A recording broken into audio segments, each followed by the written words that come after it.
Va ora in onda la rassegna stampa.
Un cordiale buongiorno a tutte le ascoltatrici e a tutti gli ascoltatori da Giulio Cainarca. Ben trovati all'appuntamento con la rassegna stampa. È giovedì 30 marzo, è tardissimo, sono le 7.33, non dobbiamo più perdere tempo, il tempo è prezioso, quindi radiolibertà.net, pagina Facebook di Radio Libertà, così vedete cosa va in onda per tutta la giornata.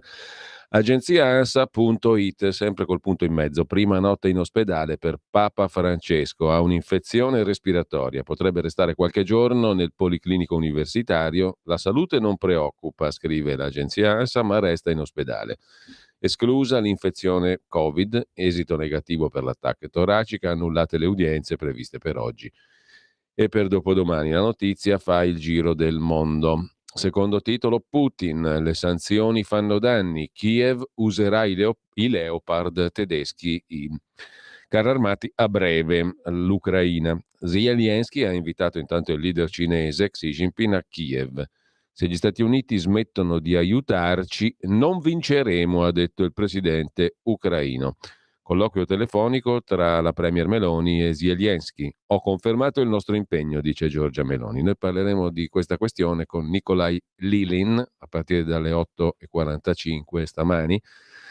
Lo conoscerete in molti, autore del celebre romanzo L'educazione siberiana, da cui fu tratto anche il film di Gabriele Salvatores, e di altri libri, molti altri libri, oltre che tatuatore, disegnatore, da molto tempo residente a Milano e comunque ha un suo punto di vista da russo di nascita, anzi per la verità moldavo di origine, ma all'epoca era una repubblica socialista sovietica, la Moldavia, nasce nel 1980 lì e ha un punto di vista molto interessante e stimolante sulla questione russo-ucraina, come avremo modo poi di verificare a partire dalle 8.45 di stamani. Intanto Meloni conferma l'impegno a Zelensky, titola ancora l'agenzia ANSA, e poi la questione delle coppie gay, nessun confronto, il ministro Roccella chiude ai sindaci, la ministra della famiglia chiude ai sindaci sulla questione delle trascrizioni nei comuni di figli di coppie gay. Per fortuna che a Milano c'è un sindaco Sala che va a porre la questione in Europa, come vedremo,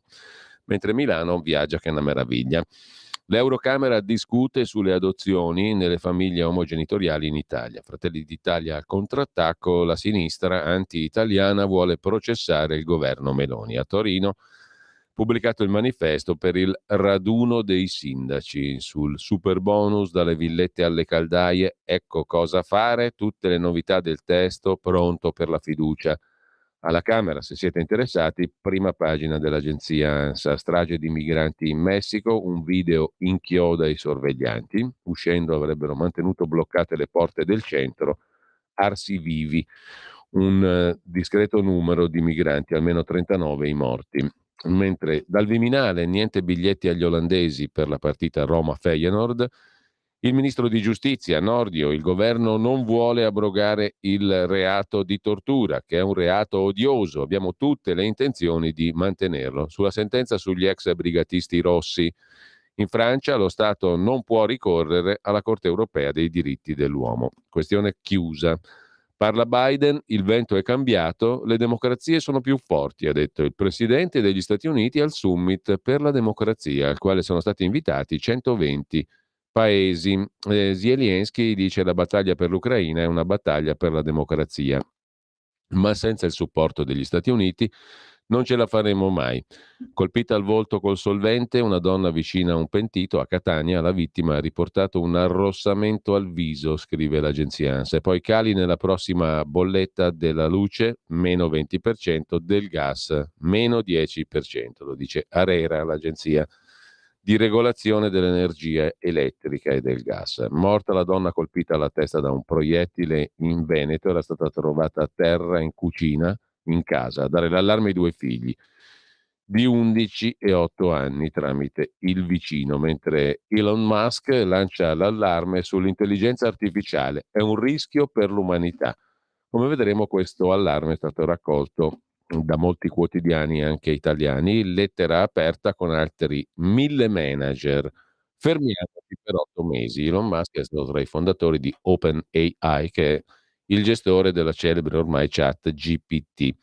Berlusconi al San Raffaele, forse oggi le dimissioni, qualcuno le mette in relazione anche al fatto, questa visita al San Raffaele, al fatto che domani era aspettato a Bari per il processo per un'altra serie di personaggi chiamati procacciati a lui dal famoso, dall'imprenditore Tarantini e via dicendo. Processo a Bari per un altro giro di ragazzette. Berlusconi al San Raffaele, forse oggi le dimissioni, visita del figlio Luigi che lascia l'ospedale senza rilasciare dichiarazioni. Terremoto in Molise, scuole chiuse. E poi l'addio a Gianni Minà, Camera Ardente in Campidoglio, scrive l'agenzia ANSA. Lasciamo l'ANSA e andiamo a vedere le prime pagine dei quotidiani di oggi, molto molto rapidamente. Avvenire apre naturalmente con il Papa, Forza Francesco, poi un piano per salvare i soldi del PNRR. Il governo tratta con l'Unione Europea, spostare i finanziamenti su fondi che scadono nel 29. Dubbi di sindaci e imprese sul nuovo codice degli appalti, rischi di corruzione nelle assegnazioni, scrive Avvenire. Da Avvenire passiamo alla prima pagina del Corriere della Sera. Scontro sul PNRR e sul nuovo codice per gli appalti, le opposizioni vanno all'attacco, i timori dell'anticorruzione, ma Salvini sottolinea così tempi più rapidi. Vedremo poi il resoconto del punto di Salvini sul codice degli appalti, in particolare su Il Giornale e su Il Tempo di Roma. Putin ammette, economia colpita dalle sanzioni, export di gas dimezzato, crisi dei semiconduttori, valuta crollata. Le sanzioni alla Russia si sentono, ammette Putin, negli accordi con la Cina non compensano le perdite. E poi Nordio, l'Italia sugli ex terroristi non si arrende, ricorso alla Corte europea dei diritti dell'uomo di Strasburgo con i parenti delle vittime. È la strada che il governo italiano col ministro Nordio può tentare dopo il no di Parigi all'estradizione di 10 terroristi. Non ci arrendiamo, proviamo grande dolore e immensa delusione, ha detto il ministro della giustizia. E ancora in primo piano sul Corriere della Sera, fisco e sistema sanitario, cosa cambia? Poi lo vediamo. Un'intervista, anche questa la vediamo più in dettaglio, col ministro dell'istruzione e del merito Valditara, a scuola 100.000 tutor, lezioni al pomeriggio. E anche sul Corriere Musk che ora ha paura dell'intelligenza artificiale. Fermate l'intelligenza artificiale. Questo è il senso dell'appello del Future of Life Institute, col quale oltre 1000 imprenditori, tecnici, accademici delle tecnologie digitali denunciano seri rischi per l'umanità. Federico Fubini si occupa della questione del rinvio di un mese per il versamento della terza rata da 19 miliardi di euro del PNRR. Questo non farà la differenza, se non altro perché comunque quei fondi non sarebbero stati spesi nei prossimi 30 giorni, forse neanche 60 o 90. Per il momento i 19 miliardi possono restare tranquillamente a Bruxelles e arrivare tra qualche settimana. Ci sono già altri 67 miliardi di fondi del recovery PNRR che in gran parte attendono ancora sui conti del Tesoro. In Italia la Corte dei Conti ha appena certificato che l'assorbimento delle risorse procede a rilento. Poi alle 9:30 ascoltiamo la relazione della Corte dei Conti, non so se facciamo in tempo a sentire anche le parole del ministro Fitto, comunque il punto che è stato fatto l'altro giorno. Se siamo onesti, non è questo oggi il principale problema. Era chiaro fin dall'inizio che gran parte della spesa sarebbe arrivata da quest'anno, la partita è da vincere, eccetera, eccetera. Lasciamo il Corriere e andiamo a vedere il Fatto Quotidiano. Legalizzano l'evasione e gli appalti senza gara, modello Tangentopoli, chi non versa non rischia più nulla. Per il 98% dei lavori, ANAC contro il nuovo codice degli appalti, 98% dei lavori appalti senza gara. ANAC contro, l'autorità nazionale anticorruzione critica il nuovo codice degli appalti, il vice ministro Leo all'economia Fratelli d'Italia infila nel decreto aiuti la sanatoria penale per chi non paga contributi e IVA.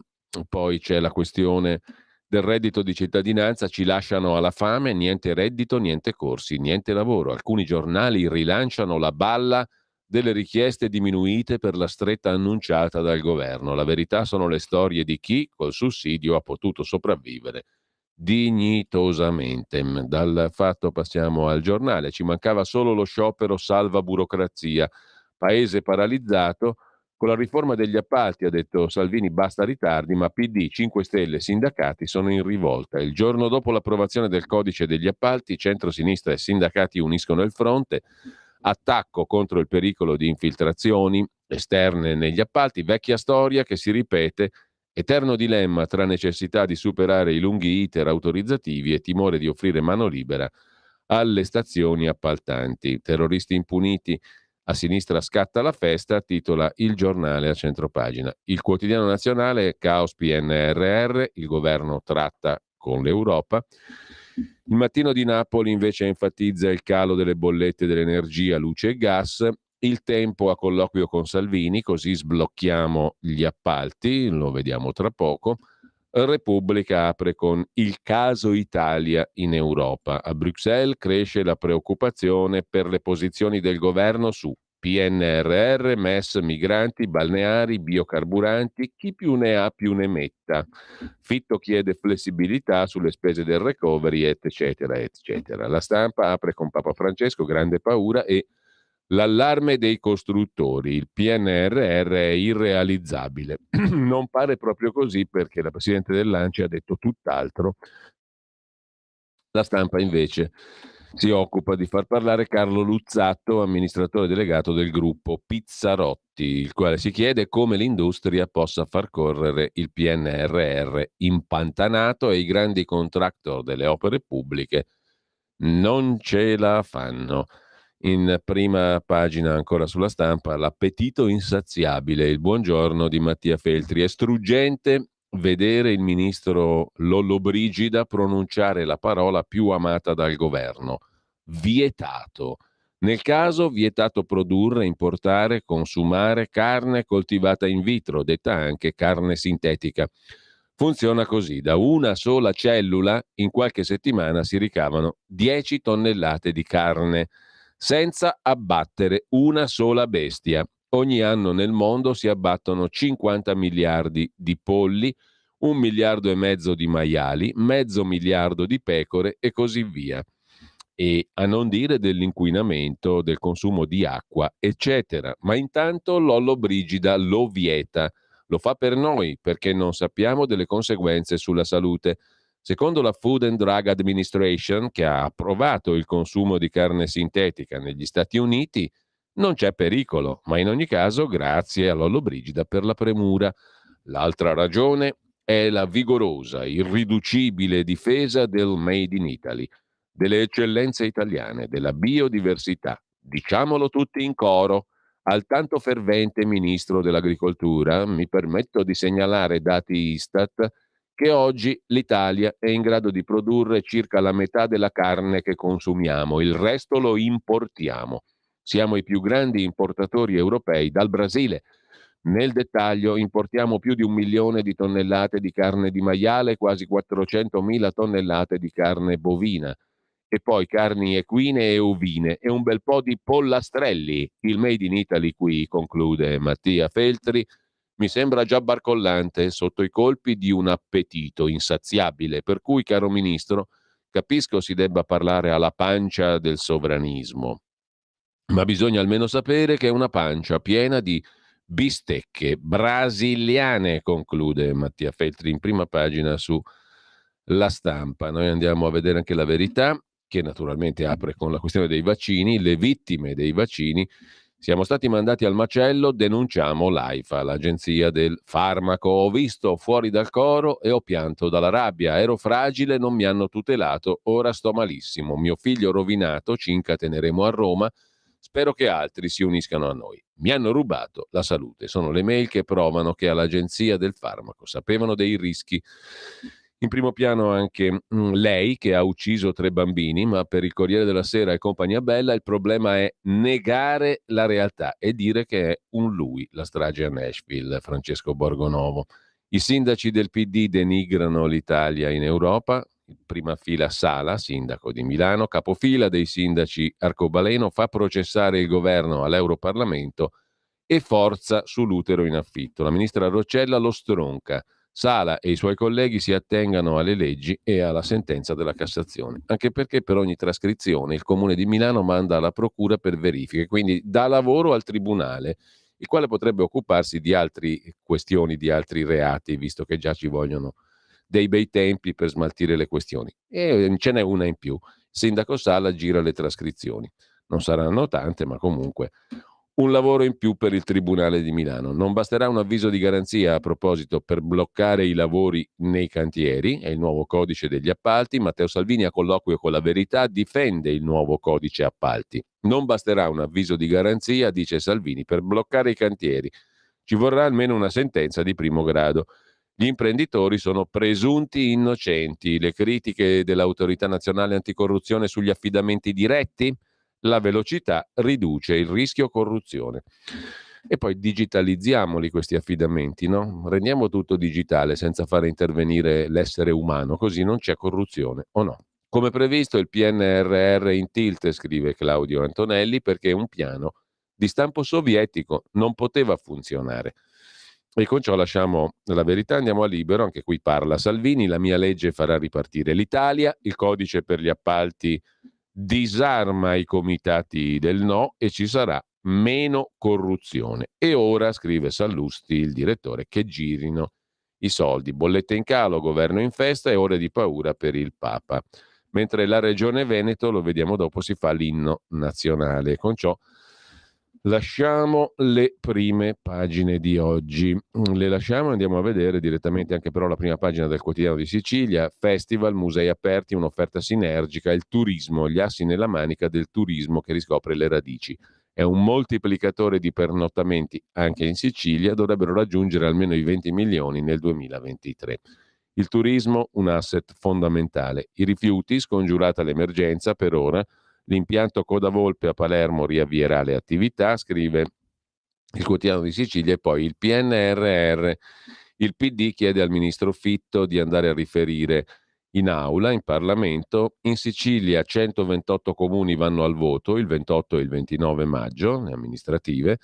Si vota peraltro prima anche in Friuli Venezia Giulia, come vedremo. Nel 2022, nel frattempo, balzo in avanti delle esportazioni siciliane. Poi prodotti alimentari, il marchio Sicilia piace sempre di più. L'isola è la seconda regione italiana per giro d'affari, merito soprattutto di vini IGP e IGT.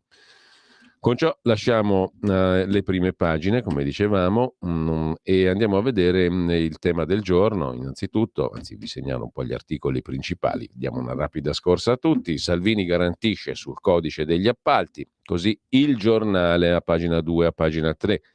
Tempi accorciati grazie alla fiducia a sindaci e imprese, dice il ministro Salvini. Abbiamo sburocratizzato, basta veti, basta blocchi, i tempi per un cantiere si riducono di un anno. Sull'ANAC, l'autorità anticorruzione, ma che malaffare, con iter più brevi c'è meno possibilità di incontri corruttivi. Il sarcasmo di Salvini, il nuovo codice certamente provocherà inondazioni e dissesto idrogeologico. In caso di errore l'esclusione di una ditta scatta dopo la condanna al primo grado di giudizio. Il giornale poi intervista la presidente dei costruttori, l'Associazione Nazionale Costruttori Lance, la dottoressa Federica Brancaccio. Il governo ha accolto le nostre richieste e ora serve solo qualche piccolo correttivo. Molto bene le modifiche sull'illecito professionale, ma occorre intervenire sugli affidamenti dei concessionari pubblici, dice Federica Brancaccio. Scioperi e accuse, l'asse tra sindacati e opposizione su opere e PNRR. La CGIL convoca una mobilitazione di piazza per sabato. Si accoda la UIL, critiche dell'autorità anticorruzione, ma anche per Forza Italia la questione è sbloccare il paese o no? Così sul giornale. Sul Tempo la stessa questione, il ministro Salvini difende il nuovo codice degli appalti, si parte il 1° luglio, risparmieremo un anno su tutti i lavori. Niente colpa grave per i funzionari se avranno agito in base alla giurisprudenza, niente più paura della firma, basta con l'Italia del no, dice Salvini. Sulle infiltrazioni mafiose diamo più fiducia a sindaci e amministratori, come è giusto in una società liberale. Le tutele sui lavoratori ci sono. Gli enti locali potranno discutere i progetti, ma la parola finale spetterà sempre alla politica, così sul Tempo di Roma. Su Repubblica invece c'è un'intervista al presidente della già citata ANAC, Autorità Nazionale Anticorruzione, Giuseppe Busia. Appalti troppo veloci, a rischio la qualità. La modifica al codice trasforma in regola quelle che prima erano deroghe. Mentre sulla Stampa c'è un'altra questione, il fisco, bufera sullo scudo penale, per PD e 5 Stelle è l'ennesimo condono, il ministro Giorgetti difende la misura del decreto contenuta nel decreto sul caro energia. È un segnale per chi si ravvede e paga. Per Giancarlo Giorgetti la depenalizzazione è un segnale per chi si ravvede e paga quello che deve pagare. Si tratta di evasione dichiarata. Sullo scudo penale, però, contenuto nel decreto bollette approvato martedì, è una levata di scudi da parte di opposizioni e sindacati. Sulla Stampa il fiscalista Raffaello Lupi, già consulente dell'ex ministro diessino del Tesoro Vincenzo Visco, invece trova, è d'accordo con Giorgetti, il governo ha fatto bene, quelli non sono evasori, è solo gente che non ce la fa. Punire gli omessi versamenti era un'idiozia voluta dal centro-sinistra. Parliamo di attività che dichiarano la loro condizione. L'alternativa è che sprofondino nel nero, dice il professor Lupi. Mentre dall'agroalimentare ai trasporti fino alle spiagge, 5 mesi di battaglie vinte dalle lobby d'Italia, i gruppi di pressione che difendono interessi particolari. I consumatori pagano il conto, scrive La Stampa. Dalla Stampa Repubblica si vota, dicevamo, in Friuli Venezia Giulia, un bis senza avversari. Siamo nel regno di Fedriga, il Fedrigastan. Zayastan, Fedrigastan a nord-est ci sono i califfati, targati Lega. La sfida è con Fratelli d'Italia, dice lo stesso Fedriga e racconta Repubblica a pagina 10. Il governatore leghista è quasi certo della riconferma. Con la sua lista civica ruba voti al Carroccio, ma teme la ascesa dell'alleato di Fratelli d'Italia. L'opposizione divisa, quasi non esiste. Sui manifesti elettorali il presidente uscente si è fatto fotografare con Meloni e non con il leader del suo partito, scrive Repubblica. A proposito di Zayastan, invece, c'è sul quotidiano Libero la secessione musicale del Veneto che si fa il suo inno da suonare alle cerimonie. Via libera alla proposta della Lega con l'astensione di Fratelli d'Italia. Parte la selezione del brano ufficiale. Tra i favoriti Una bandiera, una lingua e una storia su musica di Vivaldi. C'è anche il testo dell'inno nazionale del Veneto a pagina 12 di Libero. A proposito di Federica, invece, un'intervista sulla Stampa di Paolo Colonnello sulla questione dell'utero in affitto. Una barbarie, mamma e papà non si aboliscono. Non temo Schlein, non condizionerà le elezioni regionali, si vota domenica e lunedì prossimi in Friuli Venezia Giulia. Ora la priorità è assumere medici e infermieri e non gli ospedali per cambiare sesso. Le immigrazioni non guidate sono un danno per cittadini e profughi, così sulla Stampa. Dalla Stampa passiamo alla Nuova Bussola Quotidiana. Qui c'è da segnalare un pezzo di Ruben Razzante a proposito di politica italiana su due questioni: ritardi PNRR e rimborso all'Italia. Sono grane ereditate. Scorretto accusare il governo Meloni per il ritardo dell'erogazione del PNRR, i fondi europei per la ricostruzione. I ritardi sono dovuti a mala gestione ereditata dai precedenti governi, Conte e Draghi. Così come è eredità di Conte quella del prestito ad Alitalia, 400 milioni che devono essere restituiti e che ora gravano sul contribuente. A proposito di governo, sul Corriere della Sera, a pagina 17, la consorte di Enrico Letta, Gianna Fregonara, intervista il ministro dell'istruzione e del merito, Giuseppe Valditara. Scuola, in arrivo 100.000 tutor, lezioni di recupero al pomeriggio, aiuti agli alunni in difficoltà. Su PNRR e nuovi asili servono 6 mesi di proroga, dice il ministro Valditara. Il dopo scuola, con le lezioni in orario extracurricolare, si aumenta il tempo pieno per le famiglie che non possono permettersi quelle private. Poi vedremo meglio l'intervista. Intanto, altro tema, le munizioni con uranio impoverito. In Ucraina un incubo che ritorna. Di questo si occupa a pagina 3 di Avvenire oggi Lucia Capuzzi. Gli effetti devastanti su militari e civili di alcuni armamenti sono provati da tempo. La decisione della Gran Bretagna di inviare in Ucraina proiettili radioattivi pone problemi non solo sanitari. Lo si è già visto nella guerra del Golfo, nei Balcani, perfino in Sardegna. In teoria si tratta di uno scarto che l'industria delle armi ha trasformato in fonte di reddito. Le particelle prodotte in seguito a un'esplosione, se inalate in quantità come affermato dall'OMS nel 2003, possono causare tumori.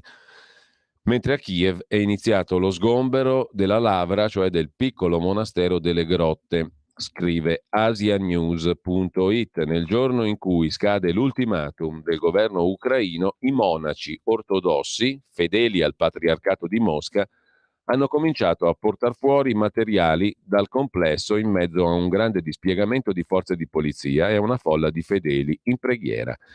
Anche altre strutture potrebbero subire presto la stessa sorte. Si teme la messa fuori legge dell'intera compagine ecclesiale che conta circa 12.000 parrocchie in tutta l'Ucraina.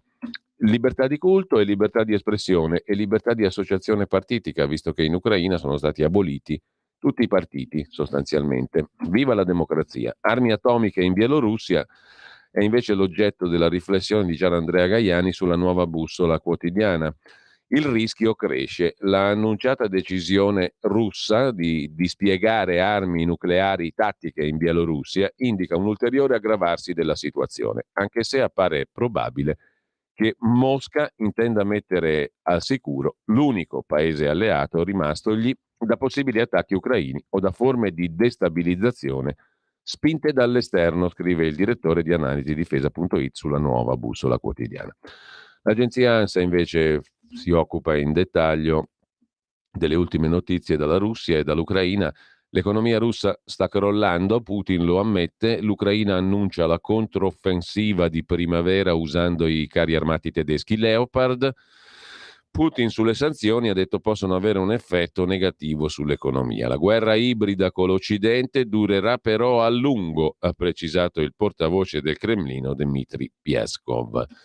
Il Wall Street Journal ha scritto che l'economia russa sta per crollare, mentre sull'escalation NATO-Russia anche una conversazione sul sussidiario.net con il generale Marco Bertolini. Ci può salvare solo un bagno di umiltà dell'Occidente. L'escalation è scritta nell'evoluzione delle ostilità. Dall'inizio della guerra non si è mai interrotta e per di più alcuni la cercano. Missili da spostare in Bielorussia, proiettili inglesi all'uranio impoverito per l'Ucraina, carri armati tedeschi Leopard per Kiev. Lo scenario della guerra Russia-NATO per interposto nemico, Ucraina, sembra puntare verso un'escalation in cui la soluzione potrà venire solo dalle armi. Stando a questi elementi, la prospettiva di una terza guerra mondiale con coinvolgimento più diretto dell'Occidente diventa sempre più concreta, scrive il sussidiario.net. Di fatto gli unici che hanno messo sul piatto un piano di pace sono i cinesi.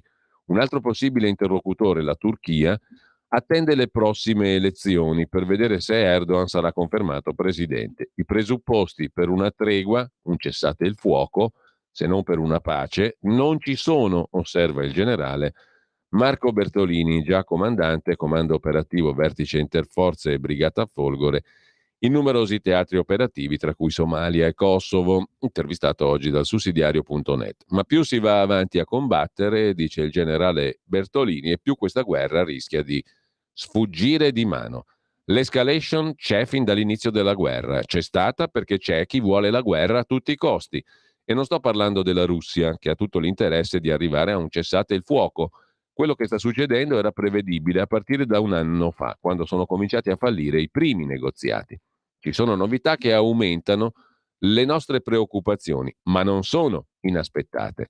Mosca sposta una parte di missili in Bielorussia. Che i russi abbiano deciso di schierare armi nucleari in Bielorussia, dal punto di vista tattico non cambia la situazione. La Russia è in grado di colpire anche se non le schiera lì.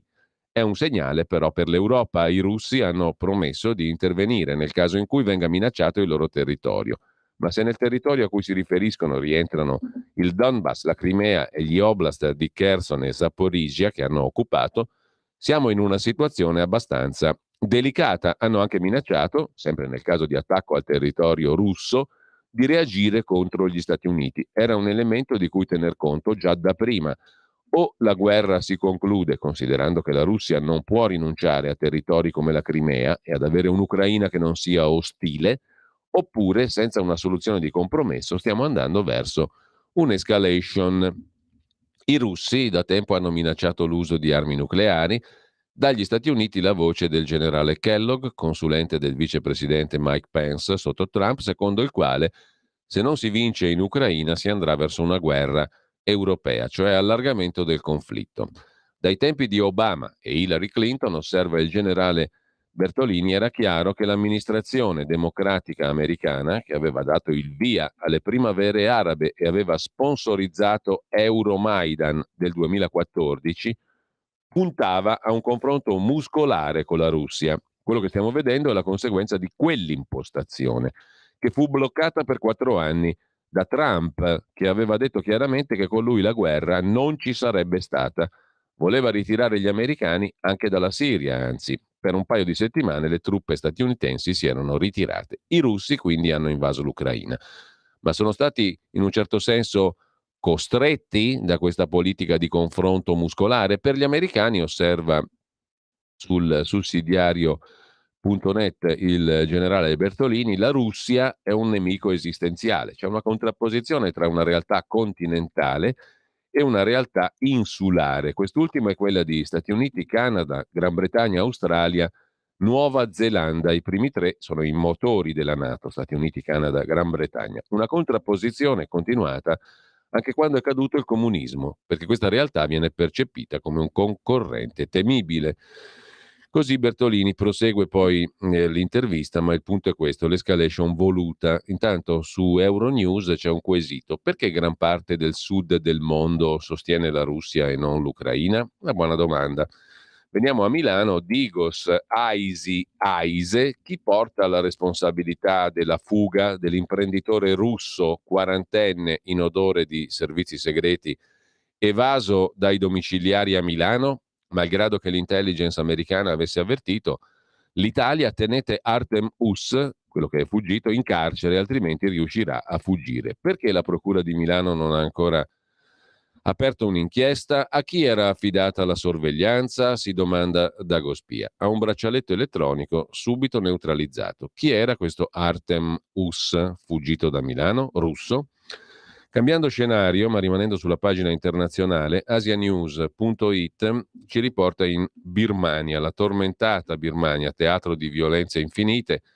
Sciolto il partito di Aung San Suu Kyi, si prevede un aumento delle violenze. Ad affermarlo, scrive Asia News, è un rapporto pubblicato dall'International Crisis Group. La giunta golpista militare birmana vuole a tutti i costi tenere elezioni nazionali per cancellare la vittoria della Lega Nazionale della Democrazia di Aung San Suu Kyi ottenuta a novembre del 2020, prima del golpe. Ma l'opposizione popolare è forte e determinata. Tragedia su tragedia in Birmania. Mentre in Cina, siamo sempre su asianews.it, il gigante high-tech Alibaba, l'Amazon cinese, insomma, sarà diviso in 6 unità. Il presidente Xi Jinping festeggia, così come i mercati. Le 6 unità saranno poi quotate singolarmente in borsa. La compagnia e il suo fondatore Jack Ma sono da tempo nel mirino del governo cinese. Il gruppo si allinea alle norme antimonopolio volute dal presidente Xi Jinping. Investitori stranieri ancora cauti sul futuro delle loro operazioni in Cina, guardano a mercati alternativi come India e Vietnam. Mentre c'è un interessante articolo sull'inchiesta.it di Pegamo Shirpur sull'Iran. Donna, vita, libertà, chi sono i 6 leader del nuovo Iran democratico e senza Ayatollah? I dissidenti che lottano per rovesciare la dittatura degli Ayatollah hanno presentato a Georgetown, negli Stati Uniti, una carta di solidarietà e alleanza per la libertà con lo scopo di compattare le opposizioni e far cadere il regime. 6 persone, 6 storie, 6 lotte per i diritti umani. Masih Alinejad, Nazanin Boniadi, Shirin Ebadi, Hamed Esmailion, Abdullah Mohtadi, Reza Pahlavi. Tutti hanno sperimentato la repressione del regime islamico dell'Iran, hanno deciso di combattere per la libertà, la democrazia e i diritti umani nel loro paese, appunto l'Iran. Chi sono i 6 leader del nuovo Iran senza Ayatollah? In home page sull'inchiesta.it. Sempre sull'inchiesta, già che ci siamo, vi segnalo, ma andando alla politica italiana, il pezzo di Mario Lavia, Ricomincio da Conte. L'acclamato Boccia, l'ex ministro Francesco Boccia, PD, detta già la linea a Elly Schlein e ripropone il già visto, l'incubo giallo-rosso, l'alleanza con Conte. Il neo capogruppo del PD al Senato, l'ex ministro Boccia, appunto, anticipa la segretaria Schlein, parla lui, e parla di possibili alleanze con i populisti a 5 Stelle, prendendo le distanze, in modo sprezzante, dall'idea di un PD, partito presentabile, costituzionale, repubblicano. Insomma, il già visto, l'alleanza giallorossa. E addirittura Boccia parla in nome per conto e prima della segretaria del PD, Elly Schlein. Nel frattempo il sindaco di Milano, Beppe Sala, lo sottolinea Euronews con un video che non riusciamo a mandare, il sindaco Sala porta in Europa la battaglia per il riconoscimento dei figli delle coppie omogenitoriali. A lui e ai sindaci al momento viene impedito di trascrivere i certificati di nascita emessi all'estero, se a chiedere la genitorialità sono coppie dello stesso sesso o anche eterosessuali che abbiano fatto ricorso alla maternità surrogata fuori dai confini nazionali. Sono queste le questioni che contano. Nel frattempo, racconta Laura della Pasqua sulla Verità, le case di Milano vengono spartite tra rom e africani. Ma questi non sono problemi reali. I problemi reali sono quelli precedenti, quelli delle trascrizioni in anagrafe delle coppie, dei figli di coppie omogenitoriali o meno, omosessuali o meno, gli alloggi comprati, di figli comprati. Gli alloggi popolari sono ormai in balia degli stranieri. Si contano 4 occupazioni al giorno nella splendida Milano. Le bande gestiscono perfino affitti e vendite. Tutto contro la legge, ma gli sgomberi sono un'eccezione.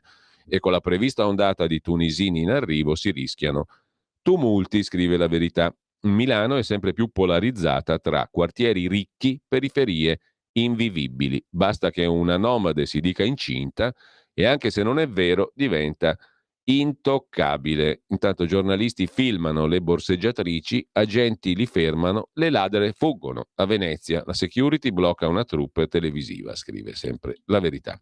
Sempre su Milano, poi Libero, Si occupa del castello sforzesco, che bello, eh? Sì, sì, come sei ridotto, sfregiato da spacciatori e degrado. Il reportage di Massimo Sanvito, la città storica dimenticata. Domina l'incuria tra le torri del castello occupate e tesori abbandonati. Lo speleologo Padovan dice indecente. Il castello sfregiato da spacciatori e degrado. Incuria tra le torri del castello occupate, i sotterranei pieni di rifiuti, tesori abbandonati. La città storica dimenticata. Un bel reportage di Libero. Tornando invece in Europa, dove gioca la sua ottima partita per la trascrizione dei figli comprati il sindaco Sala, cosa è in gioco con l'euro digitale? Siamo su un altro pianeta naturalmente. Il pezzo molto interessante su Atlantico Quotidiano di Marco Ugo Barsotti, anzi un colloquio, intervista con il professor Enrico Colombatto. Si parla di euro digitale, strumento di controllo ideologico, sottolinea Barsotti. L'indipendenza formale dei banchieri centrali non basta. Dietro c'è sempre una particolare visione del mondo. Torniamo a parlare, scrive Barsotti, con il professor Enrico Colombatto. Dopo l'intervista della settimana scorsa abbiamo assistito a un continuo fluire di notizie catastrofiche sulla Deutsche Bank. Capi di Stato e di Governo, Macron, Scholz, impegnati a rilasciare dichiarazioni tranquillizzanti. Parte da qui, dall'allarme Deutsche Bank, il colloquio con il professor Colombatto, l'inflazione nascosta nelle banche, l'indipendenza delle banche centrali che non basta e cosa rischiamo con l'idea di euro digitale che comunque avanza il controllo politico. Il pezzo molto interessante appunto è su Atlantico Quotidiano. Mentre, sempre in tema di cose europee, la disfida della carne sintetica, titola un'inchiesta alla Stampa di Torino, oggi a pagina 22, Coldiretti che esulta dopo il divieto annunciato dal ministro Lollobrigida, salvata la filiera nazionale da 580 miliardi, gli ambientalisti delusi, gli esperti prudenti, perché tanti aspetti della carne sintetica sono ancora da verificare. Contro il cibo in provetta, meglio una vera porchetta, lo slogan lanciato da Coldiretti. Ai circa 100 agricoltori che hanno manifestato alla fiera Cibus di Parma, con questo slogan, non è bastata l'approvazione in Consiglio dei Ministri del disegno di legge. Vogliono che sullo stop al cibo sintetico si acceleri. Nel testo del provvedimento, voluto dal ministro Lollobrigida e licenziato dal governo, si esplicita il divieto di impiegare, vendere, importare, esportare e distribuire alimenti o mangimi costituiti a partire da colture cellulari o tessuti da animali. In altre parole, il cibo in provetta, come lo chiamano i fedain del prodotto nostrano, scrive la Stampa. Le sanzioni previste saranno salate, eccetera. Questione della carne sintetica, sulla quale si schiera la professoressa Antonella Viola, che ha avuto notorietà in ambito Covid, più o meno propriamente, adesso la notorietà la usa per parlare del vino, per parlare della carne sintetica, di tutto l'universo mondo. Soltanto vantaggi per l'uomo e gli animali, sentenzia la professoressa Viola, ma l'Italia si è fatta un autogol. Il bando, deciso dal governo, esclude l'Italia dall'alimentazione del futuro. Il futuro è la bistecca sintetica, ci spiega la professoressa Viola. Vince l'approccio complottista che vede la tecnologia come un pericolo. Gli allevamenti intensivi possono essere un rischio, oltre che un tema etico. La carne prodotta in laboratorio è più salubre, niente microbi, niente antibiotici. Carlo Cambi sulla Verità invece parla di resistenza alimentare, dall'alleanza tra Milano e Parma, la sfida italiana al cibo in provetta, la fusione tra Cibus e Tutto Food darà vita alla più importante fiera agroalimentare al mondo. Primo nemico gli alimenti sintetici.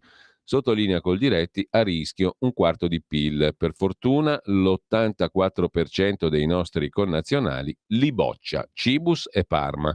Tutto Food e Milano, c'è l'alleanza tra Milano e Parma contro il cibo in provetta. A proposito di cose futuribili, ci sono moltissimi articoli oggi sulla questione dell'intelligenza artificiale, della quale poi parleremo settimana prossima più in dettaglio con un ingegnere che se ne è occupato, che è anche un nostro ascoltatore, che si è occupato a fondo di questa questione, ma a suo tempo ne parleremo martedì mattina. Intanto alle 8:30 Elon Musk e Steve Wozniak, uno dei fondatori di Apple, chiedono una moratoria per l'intelligenza artificiale. Troppo pericolosa, scrive Guido Dallandriano su Scenari economici. Elon Musk, Steve Wozniak, il pioniere dell'intelligenza artificiale, Yoshua Bengio e altri 1000 hanno firmato una lettera aperta in cui chiedono una pausa di 6 mesi nello sviluppo di nuovi strumenti di intelligenza artificiale più potenti del GPT-4, la tecnologia rilasciata a inizio mese dalla startup OpenAI, sostenuta da Microsoft, come riporta il Wall Street Journal. I sistemi di intelligenza artificiale contemporanei stanno diventando competitivi per l'uomo in compiti generali. Dobbiamo chiederci se sia il caso di lasciare che le macchine occupino i nostri canali di informazione. Dobbiamo lasciare che le macchine inondino i nostri canali di informazione con propaganda e falsità? Dovremmo automatizzare tutti i lavori, compresi quelli più soddisfacenti? Dovremmo sviluppare menti non umane, che alla fine potrebbero superarci di numero, essere più intelligenti, obsolete e sostituirci? Dobbiamo rischiare di perdere il controllo della nostra civiltà? Queste decisioni non devono essere delegate a leader tecnologici non eletti. I potenti sistemi di intelligenza artificiale dovrebbero essere sviluppati solo quando saremo sicuri che i loro effetti saranno positivi e i loro rischi gestibili, scrivono i firmatari di questo appello, fra cui appunto Elon Musk, Steve Wozniak, eccetera, eccetera. Moratoria per l'intelligenza artificiale. Abbiamo raggiunto il punto in cui questi sistemi sono abbastanza intelligenti da poter essere utilizzati in modi pericolosi per la società, ha detto. Tra l'altro, Yoshua Bengio, uno dei pionieri dell'intelligenza artificiale, direttore del Montreal Institute for Learning Algorithm dell'Università di Montreal, aggiungendo: tutto questo ancora non lo capiamo. Le preoccupazioni di Bengio e degli altri firmatari, fra cui appunto Musk, sono state esposte in una lettera intitolata Pose Giant AI Experiments, an Open Letter, promossa dal Future of Life Institute, un'organizzazione no profit consigliata da Elon Musk. La lettera non chiede di fermare tutto lo sviluppo dell'intelligenza artificiale, scrive scenarieconomici.it, ma esorta le aziende a interrompere temporaneamente l'addestramento di sistemi più potenti del GPT-4, tecnologia rilasciata questo mese dalla startup OpenAI, sostenuta da Microsoft. Questo include la prossima generazione della tecnologia di OpenAI, cioè GPT-5. I funzionari di OpenAI affermano di non aver ancora iniziato la formazione di GPT-5.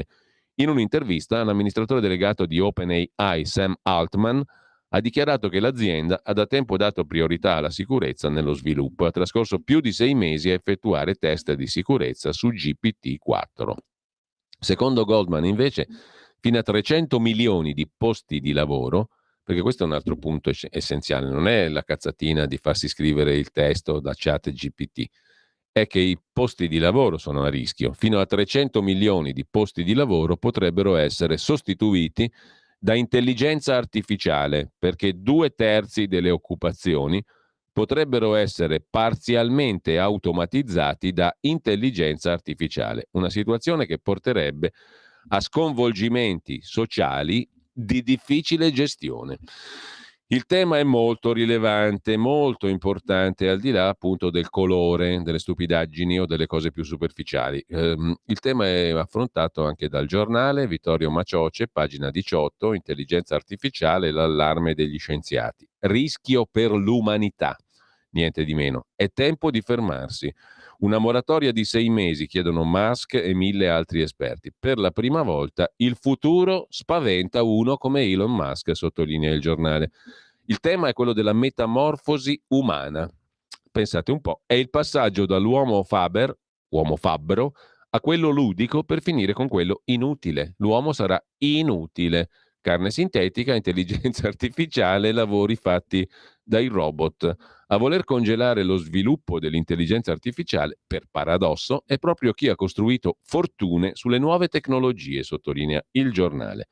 Stesso tema anche sul Quotidiano Nazionale, laddove c'è un'intervista di Matteo Massi al professor Nello Cristianini, che insegna intelligenza artificiale all'Università di Bath nel Regno Unito, ha appena scritto un libro, La scorciatoia, edito da Il Mulino, sottotitolo Come le macchine sono diventate intelligenti senza pensare in modo umano.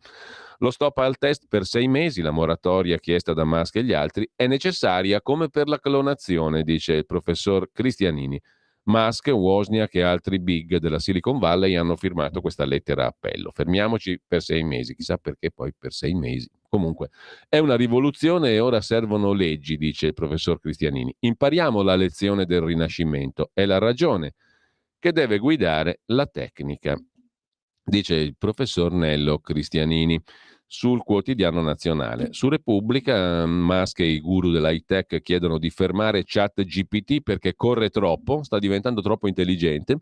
Tra i 1000 firmatari della lettera aperta anche il cofondatore di Apple. E infine vi segnalo anche Libero, l'intelligenza artificiale pericolosa per l'umanità, l'avvertimento di Elon Musk assieme ad altri ricercatori e manager. Neanche i creatori potranno controllare l'intelligenza artificiale, è il rischio.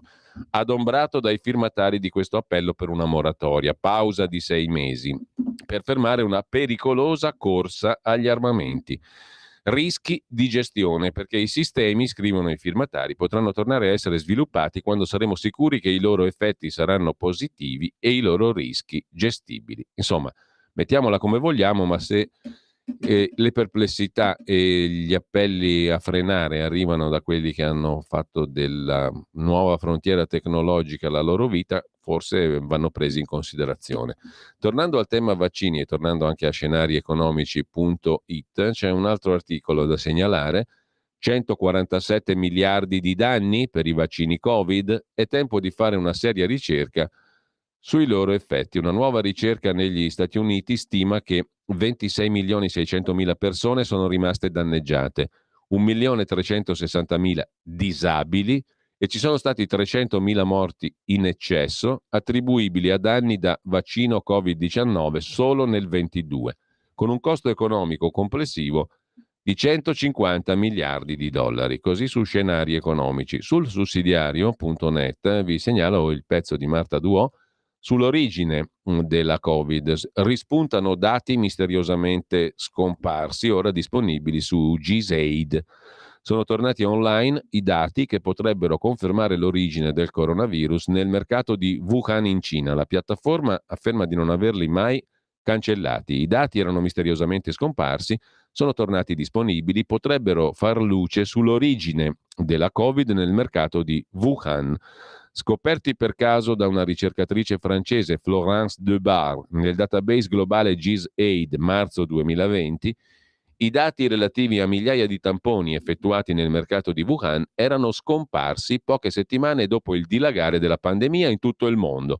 Ora questi dati genomici sono tornati di nuovo completamente disponibili e forse permetteranno di stabilire la vera origine della Covid a fine 19, scrive il sussidiario. Sul Covid un altro pezzo sulla Covid, un altro pezzo sul sussidiario.net di Sabrina Maestri. Acquistati troppi vaccini Pfizer, l'Italia vuole rinegoziare. Pfizer continua a far parlare di sé. Il suo business non sembra avere fine, nemmeno di fronte a quelle dosi di vaccino Covid inutilizzate. E sull'antibiotico resistenza come si muoverà? Bella domanda. Tornando a scenari economici, invece, scandalo in Francia, i grandi istituti di credito sotto inchiesta per evasione fiscale, non c'è solo Deutsche Bank in Germania, ma anche la Francia. Oltre agli scioperi, in Francia arriva uno scandalo, scioperi contro la riforma pensioni, arriva uno scandalo finanziario su larga scala. Martedì 28 marzo 5 banche simultaneamente perquisite per un caso di frode fiscale su larga scala, ha scritto Le Monde. Si tratta di Société Générale, BNP Paribas, Exane, filiale di BNP Paribas, Natixis, gruppo BPCE e il gigante bancario britannico HSBC, sospettati di riciclaggio e di frode fiscale aggravata, scrive Scenari economici. Grandi istituti di credito sotto inchiesta in Francia. A proposito di Francia, sulla Stampa Cesare Martinetti si occupa dello stato confusionale della Francia, dalle proteste contro la riforma delle pensioni alla battaglia per l'acqua nelle campagne. La République è attraversata da un'ondata di malcontento che può segnare la fine del macronismo. 64 gli anni in cui i francesi andranno in pensione secondo la nuova legge, 6 gli anni trascorsi dall'elezione alla presidenza di Macron. Nell'ultimo numero del giornale satirico Charlie Hebdo si vede la testa del presidente Macron che rimbalza giù per le scale dalla ghigliottina. Dalla Francia alla Germania, sempre sulla Stampa e sotto la testatina Europa fragile, se la Francia piange la Germania non ride, crepe nel gigante. Il paese, la Germania, è alle prese con maxi scioperi e contrattazioni sui salari, mentre l'inflazione morde. Il sindacato dei trasporti chiede 650 euro in più in busta paga. Il governo arranca. 31 anni erano trascorsi dall'ultimo sciopero di questa portata in Germania. 1.860.000 gli iscritti al sindacato tedesco dei Verdi. Intanto, tornando all'Italia, vi segnalo un bel pezzo di Giuseppe Russo su avanti.it, fortissimamente Elli. Da un mese a questa parte, scrive Russo, la società italiana è scossa da quello che è stato definito effetto Schlein. Nelle ore successive alle primarie del PD, il Partito Democratico a guida femminile e femminista ha preso a volare nei sondaggi, superando di slancio il Movimento 5 Stelle del progressista per finta Giuseppe Conte e raggiungendo il 20% delle intenzioni virtuali di voto. Migliaia di disillusi militanti, smarritisi nel corso degli anni, avrebbero preso d'assalto il partito chiedendo di iscriversi, processo del quale si è smarrita ogni coerenza aritmetica. Fra biografie zuccherose, interviste compiaciute e rappresentazioni suggestive del duello fra Schlein e Giorgia Meloni, con quest'ultima vestita di nero, Elli di bianco, questo effetto Schlein è dovuto al lavoro della mega macchina mass mediatica, scrive su avanti.it Giuseppe Russo. I funzionari della macchina mass mediatica si stanno prodigando nella causa Schlein con l'ardore che si riserva alle grandi battaglie di civiltà, salvare il mondo dalla Covid o l'Ucraina dai russi. Così Elli è ovunque, domina le cronache politiche, detta l'agenda, fa capolino nelle riviste di gossip e di lifestyle. Le Elli sono tante, milioni di milioni. Qui sotto ce ne sono appena 10. Sono in rigoroso ordine alfabetico le 10 Ellie Schlein descritte in maniera molto efficace da Giuseppe Russo. C'è la Ellie etrusca, c'è la Ellie femminista, la Ellie fidanzata, la Ellie musicista, la Ellie nerd, la Ellie occhialuta, la Ellie pallonara, la Ellie povera o almeno non così ricca, la Ellie ribelle e infine Ellie una donna sola al comando.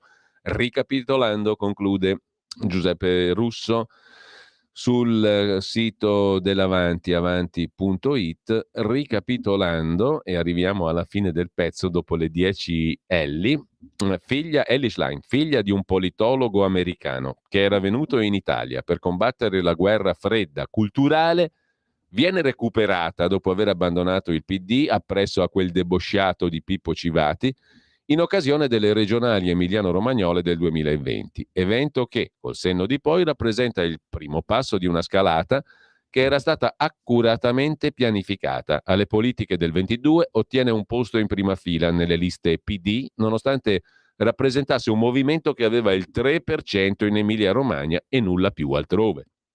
Le regole del partito vengono cambiate in corsa per permetterle di partecipare alle primarie. Nel primo turno delle primarie, riservato agli iscritti, Bonaccini ottiene la maggioranza assoluta. Nel secondo turno, come non era mai accaduto prima, ribalta la partita, in circostanze che è riduttivo definire opache.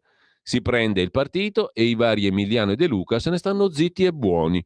Qui non stanno costruendo semplicemente un personaggio, conclude Giuseppe Russo. Si lavora per dare forma a un mito postmoderno di fuffa e di storytelling. Nel caso si farà sempre in tempo a sbaraccare tutto. Intanto il futuro appartiene a Ellie. Leggetevi il pezzo perché è molto gustoso su avanti.it a firma di Giuseppe Russo. Fortissimamente Ellie è il titolo. Quotidiano di Sicilia, il quotidiano d'Italia, l'informazione che ribalta i luoghi comuni, una vera visione dei fatti, l'Italia vista da sud. Ogni siciliano che vive in Italia e nel mondo è una risorsa, è protagonista della crescita della nostra nazione. Dai forza alla crescita della nostra isola, abbonandoti al QDS digitale più archivio a soli 99 euro annui. Quotidiano di Sicilia, il quotidiano d'Italia. Una scelta di valore.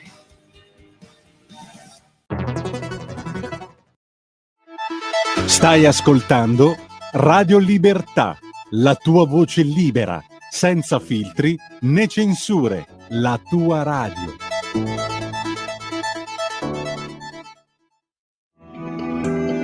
Il meteo.it presenta le previsioni del giorno.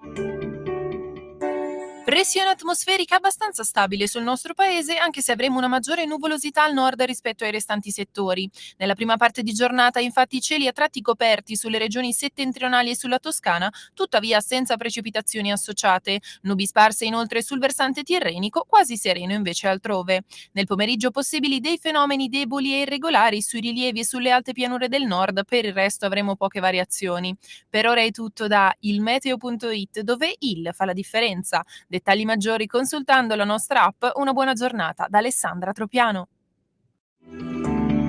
Avete ascoltato le previsioni del giorno.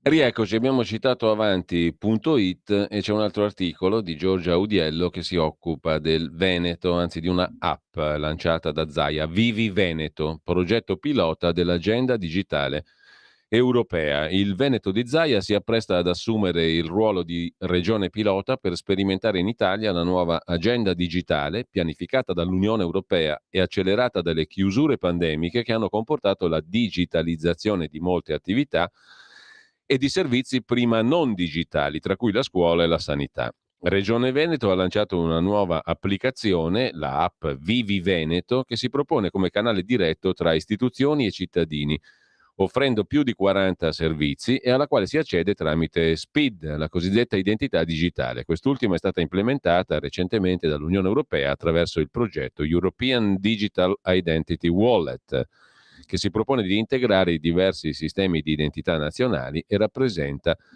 il passaggio alla totale digitalizzazione della società, a sua volta componente imprescindibile del mondo nuovo promosso dal World Economic Forum di Davos per mezzo della cosiddetta quarta rivoluzione industriale o rivoluzione 4.0.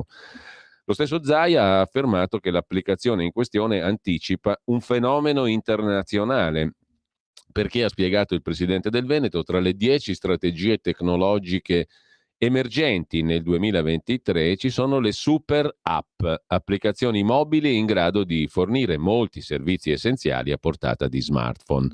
Lo stesso Zaia nel 21 aveva affermato che le vaccinazioni stabiliranno un nuovo ordine mondiale. Nello specifico, la app Vivi Veneto consentirà l'accesso a tutti i servizi amministrativi, sanitari, turistici, culturali, permettendo anche di effettuare pagamenti digitali. Il dispositivo, sviluppato in collaborazione con Engineering, azienda specializzata nella digitalizzazione dei processi, è strutturato in 6 aree. 3 definite verticali consentono l'accesso ai servizi amministrativi, sanitari, turistici, 3 trasversali che comprendono messaggistica, portafoglio, suggerimenti e segnalazioni. L'area salute offrirà ai cittadini la possibilità di controllare l'affluenza nei vari pronto soccorso del Veneto, di gestire la propria cartella sanitaria, di visualizzare e scaricare referti, prescrizioni e certificati, prenotare visite mediche, scegliere o cambiare il medico di base. Una tale attenzione ai dati sanitari appare paradossale, scrive Avanti, in un paese che ha privato la sanità dei fondi essenziali al suo funzionamento. Questo è tutto un altro discorso, però, perché in effetti l'accesso ai dati è una roba anche utile. Tornando invece alle questioni europee che in parte impattano sul Veneto, su scenari economici, perché sul Veneto, perché su scenari economici c'è un'analisi comparata del caso Credit Suisse rispetto alla questione dei risparmiatori delle banche venete. Cosa c'entra? Le crisi bancarie sono tutte uguali? Questa è la domanda da cui parte il parallelo. Le banche italiane, soprattutto le popolari venete, si sono comportate molto peggio rispetto alle altre banche europee, o la mancanza di controlli e di etica aziendale ha favorito comportamenti opportunistici ovunque, a discapito di risparmiatori e azionisti? C'è un video del presidente Luigi Ugone e dell'analista indipendente Fabio Lugano che affrontano in modo sintetico il problema.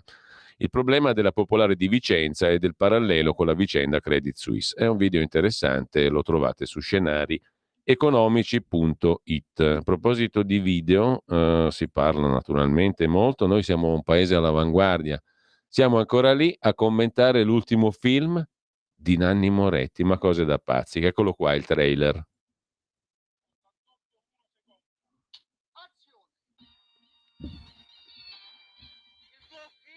È un film sovversivo. Pier, non esagerare, dai. È sovversivo.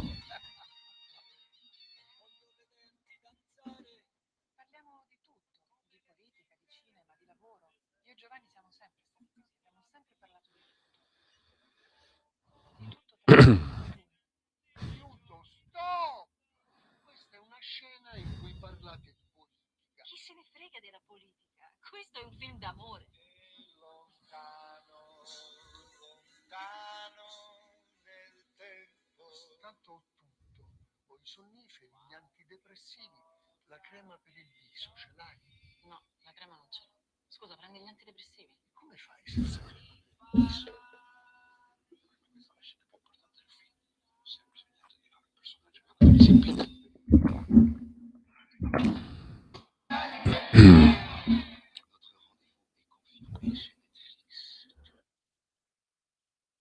Sono visti in 190 paesi. 190 paesi.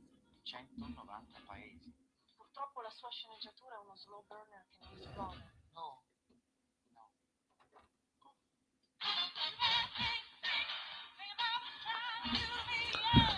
Il Sol dell'Avvenire, dal 20 aprile al cinema, il nuovo film di Nanni Moretti, dove c'è il solito Nanni Moretti, la solita Bui, il solito Silvio Orlando, la solita storia. E insomma, meno male che i conservatori sono quegli altri, i progressisti sono quelli lì. La solita fuffa vecchia riciclata per la 144esima volta. Meno male che la certezza rassicurante esiste ancora. E a proposito invece della pagina culturale, perché questa faceva parte della pagina di cultura naturalmente, e quando c'è la cultura c'è tutto, no? Vorrei declamare dei versi.